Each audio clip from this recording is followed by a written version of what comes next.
Putusan PN Jakarta Pusat atas gugatan perdata Partai Prima yang menghukum KPU untuk tidak melanjutkan sisa tahapan pemilu 2024 menuai polemik. Padahal jadwal tahapan pemilu sudah ditetapkan dalam peraturan KPU berdasarkan peraturan perundang-undangan.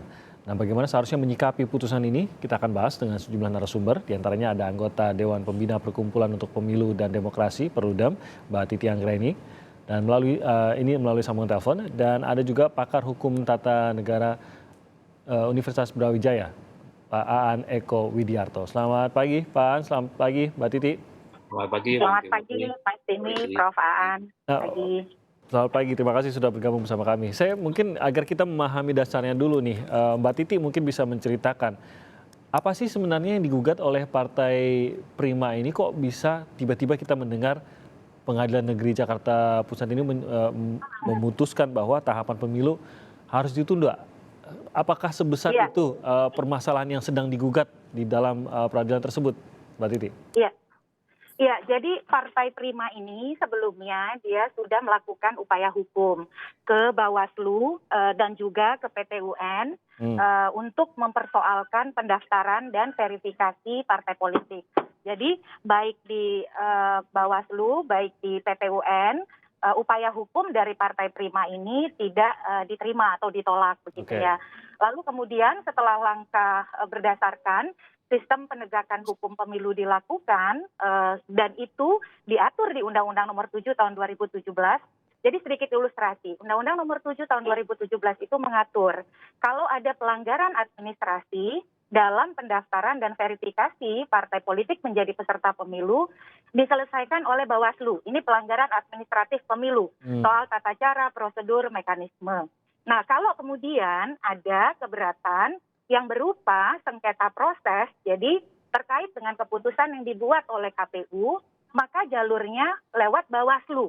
Nah, kalau tidak puas lewat Bawaslu, misalnya tidak menerima putusan dari Bawaslu, bisa upaya hukum pertama dan terakhir kali di Pengadilan Tata Usaha Negara atau PT UN. Nah, ini semua sudah dilakukan oleh Prima. Tapi di PT UN, upaya hukum Prima itu ditolak karena dinyatakan Prima ini tidak mengikuti verifikasi faktual, jadi tidak bisa diproses di PT UN. Di Bawaslu pun, Bawaslu sempat meminta agar Prima ini dilakukan proses verifikasi ulang. Dan itu juga sudah diberikan kesempatan oleh KPU, tapi tetap tidak memenuhi syarat. Nah, kemudian setelah KPU melalui semua proses ini, tahapan-tahapan yang dikemas di dalam Undang-Undang Pemilu kita, namanya Sistem Penegakan Hukum Pemilu ya, atau Electoral Justice System, yang memang disediakan oleh Undang-Undang Pemilu. Ternyata Prima ini mengambil jalur di luar Undang-Undang Pemilu. Jalurnya lewat mana? Jalurnya lewat perdata di Pengadilan Negeri Jakarta Pusat. Jadi Prima mempersoalkan kerugian material dan imaterial karena menganggap bahwa KPU itu tidak sungguh-sungguh menindaklanjuti hasil putusan proses adjudikasi di Bawaslu. Jadi dia menderita kerugian. Kerugiannya apa? Kerugiannya adalah Prima tidak bisa menjadi peserta pemilu, begitu ya. Nah, karena Prima tidak bisa menjadi peserta pemilu, dia mengajukan sejumlah petitum. Nah, itu hubungannya dengan penundaan di mana kalau begitu? Bukankah ini lebih kepada, kalau tadi Anda mengatakan ini perdata, biasanya kayak kita kenal perdata sebagai ya udah minta ganti rugi seperti yang disebutkan tadi, tapi hubungannya di mana kalau begitu, Mbak Titi? Nah, pertama ini prosesnya di luar sistem keadilan pemilu atau di luar sistem penegakan hukum pemilu. Dia tidak menjadi bagian dari electoral justice system. Nah, yang kedua adalah ini yang uniknya. Kalau ini persoalan perdata, kan mestinya menyangkut subjek hukum perdata Partai Prima dan juga KPU. Meskipun kalau kita baca, misalnya ada Perma nomor 2 tahun 2019, kalau perbuatan melanggar hukum oleh badan publik, itu diselesaikan lewat PT UN begitu ya. Tapi ini kan dia mengambil lewat pengadilan negeri. Yang uniknya adalah amar dari putusan ini memerintahkan misalnya penghentian tahapan. Dan itu spesifik. 2 tahun, 4 bulan, 7 hari. Yang ternyata dihitung dari simulasi waktu dari tahapan yang sudah diatur oleh KPU. Jadi KPU itu menerbitkan tahapan dan jadwal pemilu di dalam peraturan KPU nomor 3 tahun 2022. Yang kalau dijumlahkan sampai dengan putaran kedua, itu total ya, durasinya adalah 2 tahun, 4 bulan, 7 hari. Nah, ini yang kemudian menjadi pertanyaan bersama. Kenapa bisa? Kenapa bisa yang urusan privat ternyata ekses atau dampaknya juga menyasar seluruh tahapan pemilu yang lain dan juga peserta pemilu yang lain. Kalau kemudian tahapan semua dihentikan, berarti kan aktivitas dari peserta pemilu yang lain tidak boleh berlanjut. Peserta pemilu kan sudah ditetapkan ya tanggal 14 Desember 2022. Ya, pada waktu itu 17 partai, lalu ada upaya hukum dari Partai Umat dan kemudian menjadi 18. Nah harusnya misal ini kalau kita bicara ya, kalau persoalannya adalah persoalan privat antara Partai Prima dan KPU, yang diurus itu hanyalah soal Partai Primanya saja. Itu dia. Dan itu di beberapa masalah hukum pilkada dan pemilu ada tuh. Jadi diperintahkan nih diproses ulang nih si partai ini atau kalau di pilkada calon tertentu. Tapi kan ini tidak. Ini akhirnya dampaknya ke semua peserta pemilu dan keseluruhan tahapan pemilu. Jadi urusan privat berdampak pada hukum publik tata kelola pemilu secara keseluruhan. Dan kalau dihentikan, otomatis kita akan melampaui nih tahapan yang sudah kita jadwalkan di mana 1 Oktober harus ada pelantikan anggota DPR, 20 Oktober harus ada pelantikan calon presiden dan wakil presiden terpilih. Ini yang justru menjadi pertanyaan besar kita, Mas Timi ya. Upaya hukumnya di luar skema pemilu dan substansinya jelas-jelas juga bertentangan dengan undang-undang pemilu termasuk juga dengan konstitusi kita. Berarti kok bisa gugatan perdata ini bisa sampai memutuskan sesuatu yang berdampak begitu besar? Sebenarnya ini pun masih menjadi pertanyaan sebenarnya gitu ya. Kok bisa gitu ya, tidak bisa lantas mudah dipahami juga atau secara logika langsung masuk gitu. Saya langsung ke Pak An kalau begitu. Kita sudah mendengar nih latar belakangnya kenapa kasus ini bisa mencuat dan bagaimana kok ujung-ujungnya bisa keluar putusan seperti itu yang tadi ternyata sebenarnya masih menyisakan pertanyaan nih Pak An. Nah, apakah memang ini kalau menurut Anda Pak An, ada yang mengatakan bahwa ini cacat nih putusannya. Sebenarnya apa yang diputuskan itu tidak berkewenangan juga pengadilan tersebut untuk memutuskan hal sebesar itu dan kalau nanti dijalankan ya KPU-nya jadi salah juga gitu atau bagaimana status hukum dan apa yang harus dilakukan KPU nih Pak An? Ya, ini memang persoalan dasarnya adalah yang disebut dengan yurisdiksi dan tepatnya adalah kompetensi absolut dari peradilan umum gitu ya. Pengadilan negeri itu kan sebenarnya masuk dalam ranah peradilan umum yang ada di lingkungan Mahkamah Agung. Nah, undang-undang sudah menentukan ya terkait dengan sengketa atau kalau ada perselisihan ya sengketa proses sebagaimana tadi Mbak Anggreni sebutkan bahwasanya kalau ada calon peserta pemilu ada sengketa proses pemilu maka itu menjadi kompetensi absolut dari peradilan tata usaha negara. Jadi bukan peradilan umum atau dalam hal ini adalah pengadilan negeri, tapi seharusnya adalah di PT UN. Ini di pasal 470 ya dari Undang-Undang Pemilu menyebutkan demikian. Nah, kalau yang terjadi sekarang itu diputuskan, ya sengketanya adalah di pengadilan negeri, dengan dalih adalah perbuatan melawan hukum, paling maksimal ya putusannya itu hanya untuk memulihkan hak, memulihkan hak, bukan terkait dengan sistem pemilu, proses pemilu, tahapan pemilu, tidak. Tapi hak yang merasa hak hukumnya itu dilanggar oleh pihak yang lain. Nah, kita lihat memang di dalam petitum dari para pemohon Partai Prima ini, itu memang seperti yang Mbak Anggreni tadi sampaikan, itu adalah material dan imaterial. Nah, masalahnya kan yang imaterial ini mereka minta kerugiannya itu dipulihkan dengan cara sisa tahapan pemilu yang ada sekarang ini tidak dilakukan dan ditambah lagi. Kan begitu, persoalannya begitu. Nah, akibatnya apa? Akibatnya putusan dari pengadilan negeri itu erga omnes. Erga omnes itu berlaku untuk semuanya, tidak hanya untuk Prima yang mengajukan gugatan yang merasa bahwa hak-haknya dilanggar begitu. Tetapi memang ada kewenangan sebesar itukah peradilan ini? Tidak ada. Tidak ada.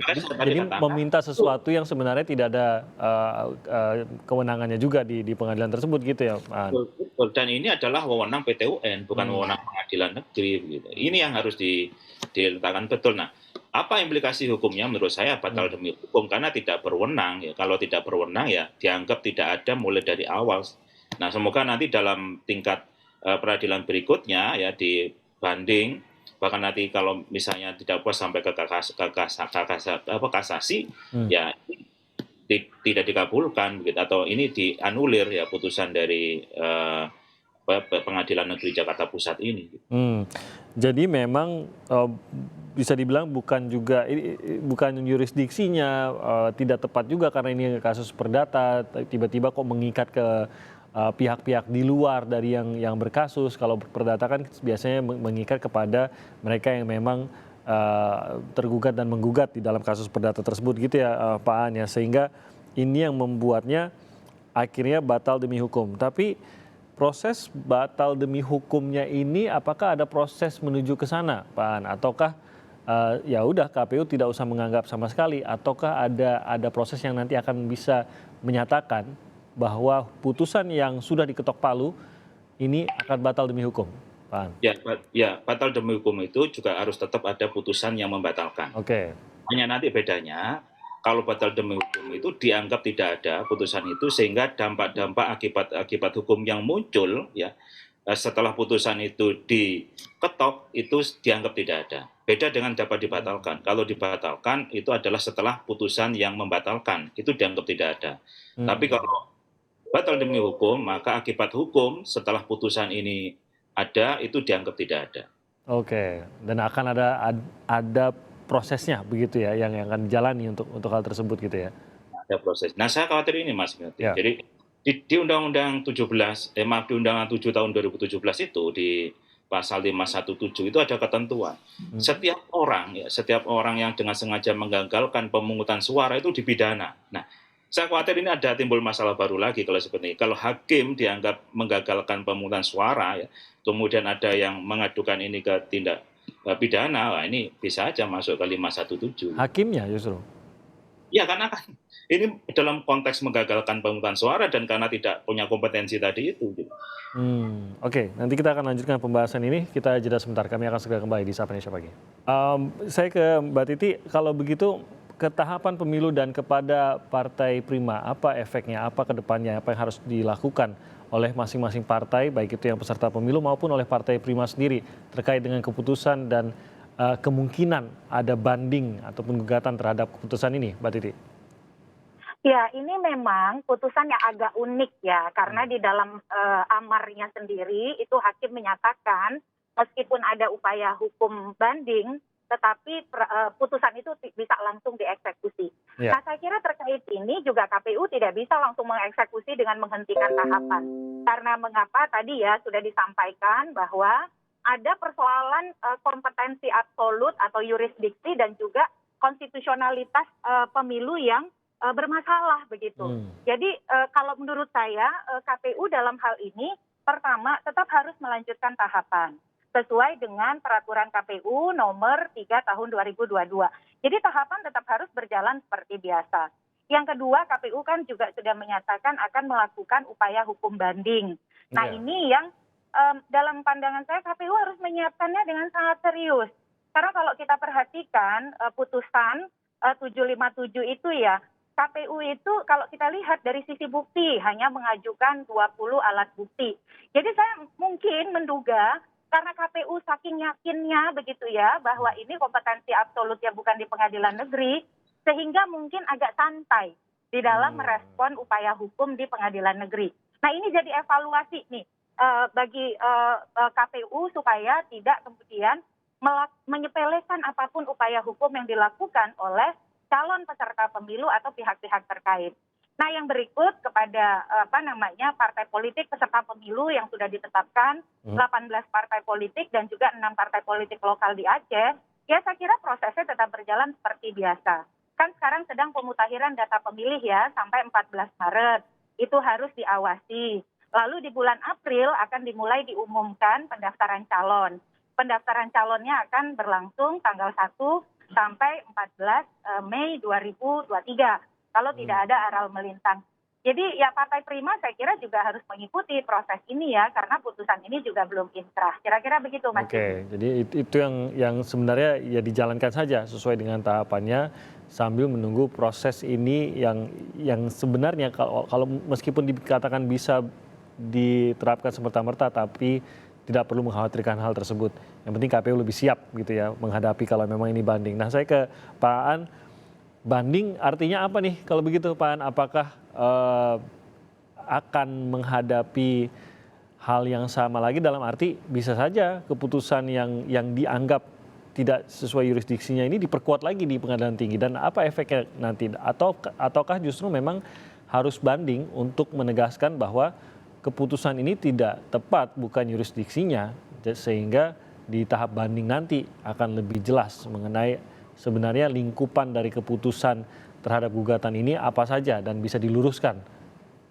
Ya, baik Bang Timothy. Jadi memang fungsinya peradilan tingkat tinggi dan kasasi itu adalah juris ya, bukan yudek faksi. Kalau yudek faksinya sudah di pengadilan negeri ini mengadili soal faktanya. Ya. Nah, nanti kesesuaian penerapan hukumnya atau yudek faksinya itu ada di pengadilan tinggi dan di kasasi di Mahkamah Agung. Nah, kita harapkan memang pengadilan tinggi dan Mahkamah Agung memang betul-betul bisa memahami bahwa ini adalah bukan yurisdiksi dari pengadilan negeri, tapi ini adalah dari PT UN. Seharusnya kalau sudah diputus oleh PT UN, seharusnya ya sudah final and binding dan tidak ada upaya hukum lagi gitu. Itu sudah ada kepastian hukum. Gitu. Nah, seharusnya itu yang harusnya dilakukan. Memang dalam petitum dan dalam putusan ini disebutkan with forbear by forage. Nah, kalau itu terjadi, itu maknanya adalah putusan itu dapat dijalankan terlebih dahulu secara serta-merta. Yeah. Ini fungsinya tadi menyatakan bahwasanya putusan ini batal demi hukum. Kenapa kalau sampai with forbear by forage ini dilakukan, maka misalnya ini, tapi alhamdulillah tadi KPU menyatakan dengan tegas tidak akan menjalankan putusan ini.